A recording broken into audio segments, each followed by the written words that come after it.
ঢাকা ছাড়ার আগে হামজা বললেন, এ তো সবে শুরু। দর্শকরা হতাশ হয়েছেন খেলোয়াড়রাও। তবে এশিয়ান কাপ বাছাইয়ে সিঙ্গাপুরের কাছে এক হারে সব শেষ হয়ে যায়নি, এমনটাই মনে করছেন হামজা চৌধুরী।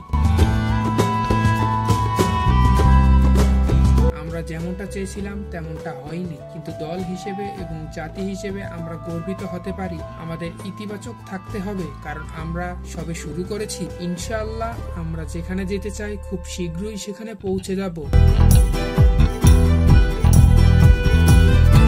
গতকাল রাতে জাতীয় স্টেডিয়ামে সিঙ্গাপুরের বিপক্ষে ম্যাচ খেলে আজ ভোরেই ইংল্যান্ডের উদ্দেশ্যে ঢাকা ছেড়েছেন হামজা। তার সঙ্গে একই ফ্লাইটে চড়েছেন সমিত সোমও। যদিও গতকালই অভিষেক হয়, সোমের চূড়ান্ত গন্তব্য কানাডা। ইংল্যান্ডের বিমান ধরার আগে রাতে নিজের ফেসবুক পেজে সিঙ্গাপুরের কাছে 2-1 গোলে হারার ম্যাচের কয়েকটি ছবি পোস্ট করেছেন হামজা।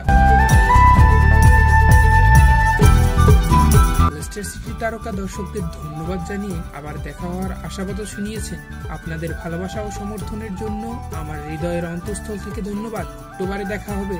গত ম্যাচে ভারতের বিপক্ষে ম্যাচ দিয়ে অভিষেক হওয়া হামজা এবারের সফরে বাংলাদেশ দলের হয়ে 2 ম্যাচ খেলেছেন। সিঙ্গাপুরের ম্যাচের আগে 4 জুন ভুটানের বিপক্ষে মাঠে নেমে একটি গোলও করেছিলেন। গতকাল সিঙ্গাপুরের বিপক্ষে বাংলাদেশ দলের একমাত্র গোলের উৎসও তিনি। এশিয়ান কাপ বাছাইয়ের বাংলাদেশের 3য় ম্যাচ আগামী অক্টোবরে। সবকিছু ঠিক থাকলে 9 অক্টোবর হংকংকে ঢাকায় আতিথেয়তা দেবে হাভিয়ের কাপরেরার দল। এরপর 14 অক্টোবর হংকং এর মাটিতে ম্যাচ খেলবে বাংলাদেশ।